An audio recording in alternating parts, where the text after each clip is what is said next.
Government argues stability is paramount. Welcome back to the channel. Before we delve further, please subscribe for more videos on matters concerning PNG. Thank you in advance. In a recent press conference, members of the government caucus argued that PNG needs political stability and imply that's good for the country. They further state that this is not a time for political instability, it is a time for nation building during a challenging period in our nation's history. Political instability comes at a high cost for PNG, especially when the nation needs unity above all else. It erodes investor confidence, delays major projects, and disrupts governance. Well, that may be true in some way, but what does stability really do, especially when the nation continues to struggle instead of thriving? Why does stability really matter? These are questions we really need to ponder. Let's be honest, PNG hasn't suffered from instability, it has suffered from greed and systematic corruption. Why? Because instability discourages continued corruption and incompetency. As ChatGPT rightly puts it, corrupt governments thrive off a false sense of stability where power remains unchallenged, systems are locked down, and the appearance of order hides deep dysfunction. Well, Marape government has been running PNG for 6 years, yet PNG has not yet become a rich black Christian nation on earth, inflation skyrocketing, law and order worsening, national debt spiraled. What if I told you that former Prime Minister, late Sir Marape, showed that you don't need more than 2 years to reset a country? Unfortunately, this government has been there for 6 years and still yet to deliver what they promised the nation for 100,000 new jobs, right? I can still recall Marape said that. So why the government continues to echo stability? Is this stability really serves the best interest of the people, or stability with ill intentions to continue corruption? Think about that. Well, thanks to the Founding Fathers for instilling the vote of no confidence in the Constitution.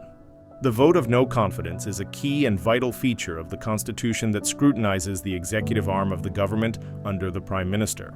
It was purposely placed to discontinue a government that thrives off a false sense of stability, where power remains unchallenged with ill intention to plunder. Let me take you back to a period of time before 2002, where the average number of years a PNG Prime Minister served as Prime Minister is 3 years. Before 2002, all Prime Ministers were removed through a vote of no confidence, VONC, except the 1994 resignation of P.S. Wingti. So basically, before 2002, the Founding Fathers of PNG ran PNG with an average of 3-year cycle. Late Grand Chief Sir Michael Somare became the first Prime Minister to complete a full term between 2002 to 2007, and then continued on until unconstitutionally removed in 2011. But even with the long period Sir Michael Somare served from 2002 to 2011, Somare brought the debt of PNG down close to zero. He also negotiated the biggest foreign direct investment in PNG, PNG LNG. So if a government served consecutively for more than 3 years, it better be like Somare government and bring the freaking debt down and don't throw the country into spiraling debt. Make sure PNG is safe and friendly so that businesses feel confident to invest in PNG.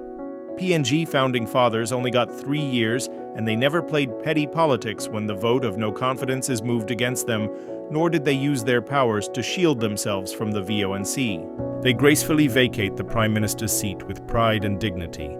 However, the sad fact is that under the 6 years Marape stability, there's no new investment to show for. National debt is spiraling out of control.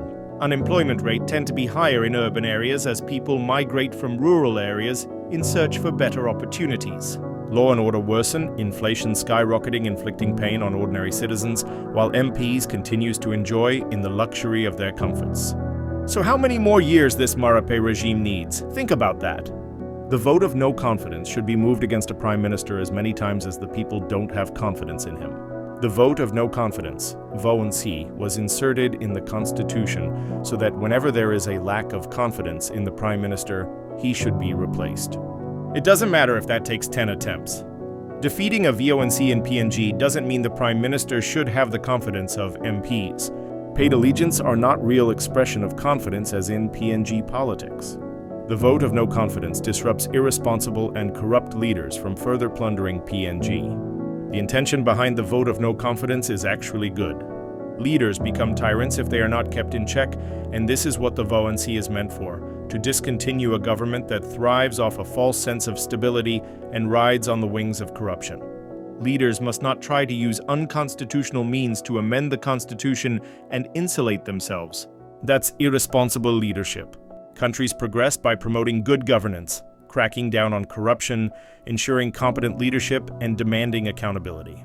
50 years and beyond, PNG needs good governance that is dynamic and welcomes accountability, demands transparency, and embraces reform, not stability that fuels corruption and spiraling debt.